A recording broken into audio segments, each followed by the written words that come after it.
नमस्कार साथियों, स्वागत है आपका आपके अपने YouTube चैनल स्वदेश एकेडमी के इस ऑनलाइन मंच पर। मैं इन चौबे आपका मैथ्स गुरु लेकर हाजिर हूँ अपने नौनिहालों क्लास 10th के नन्हे मुन्ने साथियों के लिए 2022 से 2024 में आए हुए पॉलिनोमियल्स यानी बहुपद के कुछ वेरी इंपॉर्टेंट क्वेश्चंस को लेकर के। जैसा कि मैंने आपसे कहा था कि इस चैप्टर्स को इग्नोर मत करिएगा, इससे ऑब्जेक्टिव भी पूछा जाएगा। तो सब्जेक्टिव में 4 नंबर के भी सवाल पूछे जाएंगे और आपके सामने पहला ही सवाल 4 नंबर वाला है। द्विघात बहुपद है 3x² - x - 4 के शून्यकों को ज्ञात करें और शून्यकों एवं गुणांकों के मध्य संबंध की सत्यता की जांच करें। ऐसा सवाल हम लोगों ने किया हुआ है, तो आइए आया हुआ सवाल करते हैं। बहुत इंपॉर्टेंट क्वेश्चन है। 3x² - x - 4 इसके शून्य को प्राप्त करना है, तो सबसे पहले इसका हम गुणनखंड करते हैं। जनाब, शून्यकों का मतलब है कि इसी को शून्यकों को प्राप्त करने के लिए इसको 0 के बराबर पुट कर देते हैं। जरा रखिए, इनका गुणनखंड करेंगे तो ये पाएंगे ये 3x² है, ये -1 का मतलब 4 में से 3 घटा देंगे तो आपका x आ जाएगा, 1 आ जाएगा। -4 बराबर लड्डू। अब देखिए, जिन बच्चों को गुणनखंड नहीं आता है उसके लिए गुणनखंड वाला अलग वीडियो है, उसको अच्छे से देख के समझेंगे, ठीक है। आइए जनाब, 3x² यहाँ माइनस माइनस प्लस 3x, पहले लिख देते हैं plus 3x, minus into minus plus 3x और ये -4x हो गया। और यहाँ पर -4 बराबर लड्डू। जनाब, इन दोनों में 3x बाहर निकालेंगे तो x + 1 हो गया। -4 अब बाहर निकालेंगे तो x + 1 बराबर 0 हो गया। अब आप x + 1 को कॉमन ले सकते हैं। जैसे ही x + 1 को कॉमन लेंगे तो implies that यहाँ 3x - 4 = लड्डू। अब आप सब जानते हैं कि दो अगर प्रोडक्ट में 0 है तो या तो ये 0 होगा या तो ये 0 होगा, तो पूरा का पूरा प्रोडक्ट 0 होना चाहिए। तो जब हम x + 1 बराबर 0 करते हैं दोस्तों, तो x बराबर -1 आता है। और जब हम 3x - 4 बराबर 0 अगर करते हैं तो यहाँ से 3x = 4, यहाँ से x = 4/3 आता है। तो इसका मतलब हुआ साथियों कि हमारा जो शून्यक है, हमारा जो शून्यक आ गया वो कितना आ गया। तो शून्यक हमारे कौन कौन से हैं? तो जनाब -1 और 4/3 है। -1 तथा 4/3 है, शून्यक मिल गया। अब हमको शून्यकों और गुणांकों के मध्य संबंध की सत्यता की जांच करनी है। तो आप जानते हैं कि अगर हम इसकी तुलना कर दें ax² + bx + c से तुलना करने पर, जब हम तुलना करेंगे साथी तो हम क्या पाएंगे? तो हम ये पाएंगे कि x² का गुणांक 3 है, x² का गुणांक a है तो a बराबर 3, x का गुणांक b है, x का गुणांक -1 है तो b बराबर -1, और c कहते हैं अचर पद को जो कि -4 के बराबर है, तो c बराबर -4। अब देखिए, शून्यकों का योग, शून्यकों का जब हम योग करते हैं साथियों तो हमारे पास फॉर्मूला क्या होता है? अल्फा + बीटा का -b/a। जनाब, -b का वैल्यू खुदे माइनस है और a का वैल्यू 3 है, तो आप देख रहे हैं माइनस इंटू माइनस प्लस हो गया, 1/3 आना चाहिए। हमारे शून्य कौन कौन है? -1 और 4/3। हमारा शून्य कैसा हो? -1 और 4/3 के जैसा हो। तो -1 +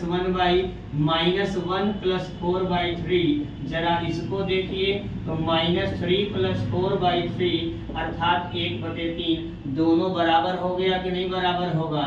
अब जरा देखिए, शून्यकों का गुणनफल देख लेते हैं साथियों। तो शून्यकों का गुणनफल यानी प्रोडक्ट ऑफ जीरोज होता है c/a। तो c का मतलब है -4 और a का मतलब है 3। कितना आना चाहिए? -4/3 आना चाहिए। हमारे शून्य कौन कौन है? -1 और 4/3 है। जरा इनको मल्टीप्लाई करके देखिए, आ रहा है कि नहीं आ रहा है? बिल्कुल आ रहा है। अतः संबंध सत्यापित हुआ, संबंध सत्यापित हुआ। तो इस तरह से आपने देखा कि 4 नंबर वाले क्वेश्चन में आपसे ये पूछा गया है। 1-2 सवाल और है, वो आपको होमवर्क रूप में करना होगा।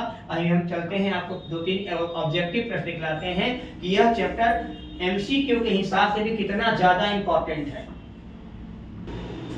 चलते हैं कुछ ऑब्जेक्टिव प्रश्नों को लेकर के। उसके पहले आपको ये होमवर्क है, ठीक है। होमवर्क क्या है? द्विघात बहुपद x² + 12 + 7x से शून्यकों को ज्ञात करें तथा शून्यकों एवं गुणांकों के मध्य संबंध के सत्यता की जांच करें। तो ये आपका होमवर्क है। इसी टाइप का क्वेश्चन आपको पढ़ाया गया। ये 4 नंबर वाले होमवर्क है। और कमेंट बॉक्स में आप इसका आंसर लिखेंगे, शून्य कितने होंगे, तो शून्य कौन कौन से होंगे, इनके शून्यकों को लिखना होगा कमेंट बॉक्स में, ठीक है।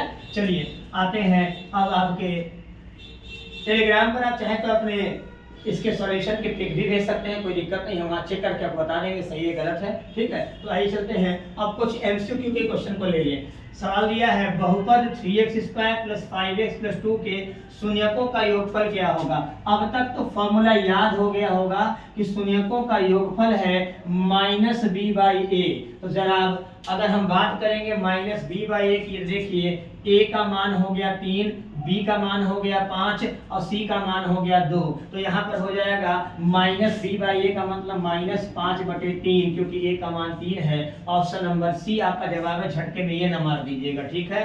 अब सवाल आपके सामने दूसरा है बहुपद 4x² - 4x + 1। तो आप देख रहे हो a बराबर 4 है, b बराबर -4 है और c बराबर 1 है कि शून्यांकों का योगफल क्या होगा। फिर से वही पूछा है, शून्यांकों का योगफल। तो योगफल होता है -b/a। अब तक रट गया होगा तो माइनस पहले से, और b का मान खुद ही माइनस में है, बड़े आराम से देखिएगा। और a का मान खुद 4 है जनाब, माइनस माइनस प्लस हो गया तो 4/4 करेंगे तो कटकर 1 हो जाएगा। ऑप्शन नंबर बी आपका जवाब होगा। थोड़ा सा भी दाहिने बाएं जाते हैं तो -1 है आंसर में रखा हुआ है, इसलिए ध्यान रखिएगा। एमसीक्यू सॉल्व करते समय बहुत ही आराम से सॉल्व करिएगा, कंसंट्रेशन उच्च कोटि का होना चाहिए। एक त्रिघात बहुपद के अधिक से अधिक शून्यकों की संख्या क्या होगी। Maximum number of zeros of a cubic polynomial. त्रिघात बहुपद है मतलब अधिक से अधिक 3 जीरो होंगे, तो मैक्सिमम आपका 3 जीरो हो जाएगा। द्विघात बहुपद है तो अधिक से अधिक 2 शून्यक होंगे। एक घात यानी रैखिक बहुपद है, अधिक से अधिक 1 ही जीरो होगा। तो यानी त्रिघात बहुपद के अधिक से अधिक कितने शून्यक हो सकते हैं, तो 3 शून्यक हो सकते हैं। तो आपका आंसर क्या होगा, ऑप्शन नंबर बी। उम्मीद करते हैं बहुपद के आपके कॉन्सेप्ट के साथ साथ बहुपद के आधार पर कितने प्रकार के सवाल आपसे पूछे जा सकते हैं आपने बिल्कुल अच्छे समझ लिया गया होगा। अब बहुपद आपको लिए सरदर्द नहीं बन सकता है, तो बहुपद जड़ से खलास हुआ। मिलते हैं अगले क्लास में अगली नई कहानी के साथ। तब तक के लिए अपनी ऊर्जा को संकेंद्रित करके अपने लक्ष्य पर लगाइए, खूब पढ़िए और लगातार 70 में 70 लाने के लिए प्रतिबद्धता दर्शाइए, प्रयास करिए। वीडियो को लाइक करना, शेयर करना बिल्कुल ना भूलिए। Thank you, all the best, take care, खुश रहिए।